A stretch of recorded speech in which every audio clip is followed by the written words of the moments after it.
शक्ति है अध्यात्म की। ठीक इसी प्रकार जो वचन मैं बोलूंगा परमात्मा की शक्ति सब पर कार्यवान हो जाएगी और आप कहते रहना उसका कोई असर नहीं होगा। इस दास के ऊपर दया हुई है, संघर्ष बहुत करना पड़ रहा है, लेकिन परमात्मा का साथ जिसके साथ होता है वो हार नहीं होती उसकी, क्योंकि हमारा उद्देश्य कल्याण है। पर पूरे विश्व का कल्याण लेकर चल रहे हैं हम, पूरे मानव का कल्याण होगा, पूरे प्राणियों का कल्याण होगा। तो पुण्यात्माओं, यह सच्चाई है, आज तक को बताने वाला दृढ़ता से सामने आ नहीं सका। ये सारे नकली हैं, ये केवल वही बातें करते हैं जो समाज में अच्छी लगे, लेकिन रहना मर्यादा में। और मर्यादा में भी तभी रहोगे जब आपको यहाँ का दुख दिखेगा और वहाँ के सतलोक के सुख का आपको आभास होगा। और फिर धीरे धीरे कैसा समाज बनेगा, या माया की जो दौड़ है या आग लगी हर एक के अंतःकरण में, यह शांत होएगी। आप माया के पीछे किस लिए भाग रहे हो?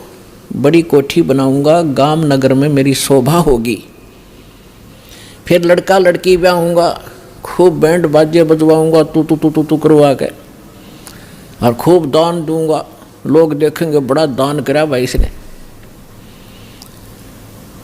तो ये दोनों बीमारी आपका समझ में आ जाएंगी कि आज तू बेटी ब्याह रहा है या बेटे का ब्याह कर रहा है और कल मृत्यु होगी, फिर कहाँ गए तेरे वो तू तू तू तू टक्कर मार कर रोएगा। तो पुण्यात्माओं, यह सच्चाई है, आज तक को बताने वाला दृढ़ता से सामने आ नहीं सका। ये सारे नकली हैं, ये केवल वही बातें करते हैं जो समाज में अच्छी लगे। वो डॉक्टर नहीं होता जो ब्लड प्रेशर के मरीज को, हाई ब्लड प्रेशर के मरीज को कहे घी खा ले छक्के, वैसे खा कोई दिक्कत नहीं, वो दुश्मन है उसका। तो पुण्यात्मा इसी प्रकार के जितने भी हैं ये सच्चाई नहीं कह सके, क्योंकि उनके ऊपर परमात्मा कबीर का पंजा नहीं था।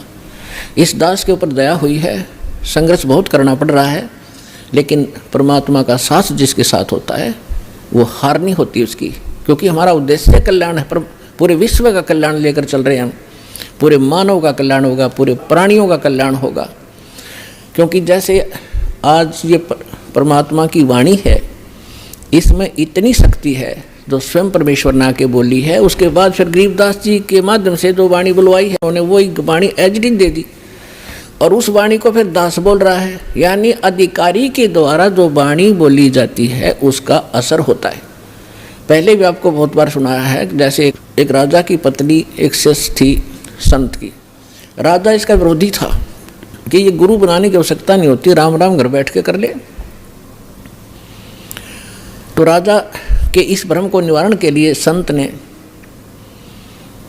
एक थोड़ा सा एक फार्मूला अपनाया था। राजा गया उस संत के आश्रम में अपनी पत्नी के साथ कि महाराज क्या गुरु बनाना जरूरी होता है क्या? क्यों मूर्ख बनाते हो जनता को? भगवान घर बैठ के बज सकते हैं, कोई भी कर ले राम राम, इतना राम नाम ले ले। तो संत जी ने सोचा ये राजा है, यहाँ नाराज घना हो जाएगा। जब मैंने कुछ उल्ट सुल्ट जवाब दे दिया तो उसको कहा, राजन अब मुझे अपनी भक्ति का समय हो गया है, इसमें काफ़ी समय लगेगा, मैं आपका प्रश्न का उत्तर दूंगा, मैं कभी घर आऊँगा आपके वहाँ दे दूँगा, वहाँ कभी आपको विस्तार से समझाऊँगा, तब समझ में आएगी। राजा बोला ठीक है। दिन निश्चित हुआ, राजा बैठ गया सिंहासन पर जच के, संत के लिए आसन लगवा दिया। आने की इंतजार थी कि कब आएंगे संत, अभी आने वाले हैं। सामने सैनिक बॉडीगार्ड खड़े थे, वजीर खड़े थे, कुछ बैठे थे। जब संत पहुंचे वहां पर और वहां उपस्थित सभी सैनिक जो खड़े थे उनको कहा संत ने कि ए सैनिकों, ए सिपाहियों, इस व्यक्ति को अरेस्ट करो। राजा की तरफ संकेत किया। अब वो सिपाही सोच रहे थे ये मंदबुद्धि व्यक्ति क्या बकवास कर रहा है। उस संत ने दूसरी बार फिर कहा, तीसरी बार फिर कहा, लेकिन कोई टस से मस नहीं हुआ। राजा ने सोचा इसका दिमाग खराब हो गया इस संत का, ये मेरा राज हथियाना चाहता है। राजा ने कहा कि इसको अरेस्ट करो, सैनिकों को। यही शब्द उसने बोले, यही वो संत बोल रहा था। राजा के कहते ही उस संत को 4-5 सिपाहियों ने आके जकड़ लिया। अगले आदेश की इंतजार थी, अब इसका करें क्या।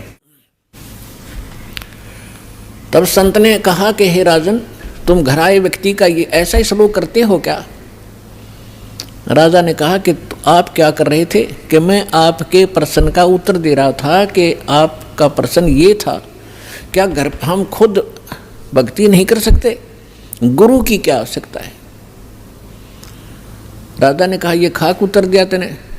बकवास करने लग गया कि नहीं सुनो जानते, मुझे छुड़वाओ पहले। राजा ने कहा छोड़ दो, न छोड़ दिए।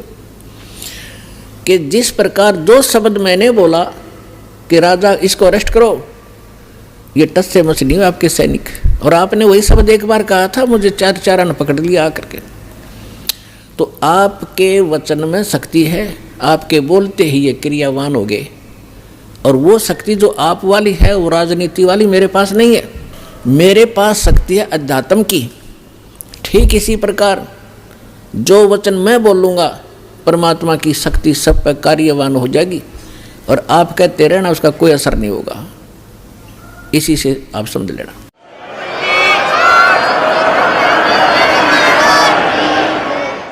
तो इसी प्रकार ये दास उस परमात्मा का कृपा पात्र है, उसी की कृपा से ये सच्चा ज्ञान आप तक पहुंच पा रहा है। तो उस परमात्मा का आदेश और फिर इस दास के मुख से आगे चलेगा, ये सर्व प्राणियों का कल्याण करेगा। इसका तरीका देखो, परमात्मा ने कैसा एक अनोखा तरीका अपनाया है। कैसे चिप बनवा दी, मेमोरी कार्ड जिसको कहते हो, टेलीविज़न प्रोजेक्टर बनवाए, इंटरनेट वेबसाइट यूट्यूब बनवा दी। अब जो घनी अच्छी आत्माएं होती हैं पूर्व जन्म से, तो घनी अच्छी आत्मा है वही तो मनुष्य जीवन प्राप्त कर रही हैं। उनसे भी अच्छी आत्माएं वो भगवान के लिए भटक रही हैं, और उनसे भी वो अच्छी आत्मा है जो सतगुरु और सत्संग और सच्चा नाम सतनाम प्राप्त कर रही है। तो आप जो सतलोक आश्रम बरवाला जिला हिसार हरियाणा में आ रहे हो, ये तीसरे नंबर की सर्वश्रेष्ठ आत्माएं हो, जो आपको शीघ्र से परमात्मा का ये मार्ग ठीक मिल गया। तो जो अन्य भी हैं उनके लिए परमात्मा ने ये तरीका अपनाया है सर्व प्राणियों के कल्याणार्थ। ये वाणी जो दास बोल रहा है रिकॉर्ड हो रही है, मेमोरी कार्ड बन रहे हैं, टीवी पर चल रहे हैं, आप घर पर चलाते हो, पशु पक्षी भी होते हैं, चींटियाँ भी होती हैं, मच्छर माखी भी होती हैं, उन सब के ऊपर ये वाणी अपना प्रभाव करेगी। काल ने जैसा जुल्म किया था उतना ही उससे भी अधिक रहम अब परमात्मा ने अपनी आत्माओं पर किया है। चींटी से लेकर हाथी तक, रंग से लेकर राजा तक, ये सारे कबीर परमात्मा के बच्चे आत्माएं हैं। इस काल ने हमारा हुलिया बिगाड़ दिया, हमारी दुर्गति कर दी, कुत्ते गधे सूर बना कर हमें क्या डंगा खिला रहा है, और हम क्या खाते थे सतलोक में, कैसे रहते थे, कैसा सुख था वहाँ पर। अब आप तो भूल भाल गए, हम सब भूल भाल गए, भगवान ना के फिर जगाए, यथार्थ ज्ञान को बताया। उससे पहले काल ने परमात्मा और सतलोक का नाम लेकर, कबीर जी का नाम लेकर के, और फिर और दूना ज्ञान फैलवा दिया। तो ये सभी उस परमेश्वर की आत्माएं हैं, उनके लिए परमात्मा ने ये समय फिक्स कर दिया था कि चौथा युग जब कलयुग आई तब हम अपना अंश पठाई। काल फंद छूटे डर लोई, सकल सृष्टि परवानी खोई। घर घर देखो बोध विचारा, सत नाम सब ठोर उचारा। कलयुग बीतते 5500 पाचा, जब ये वचन मेरा होगा साचा। कलयुग बीत जावे जब एता, परमात्मा ने कहा है कि सर्व प्राणी, सकल सभी प्राणी परम पुरुष पद चेता।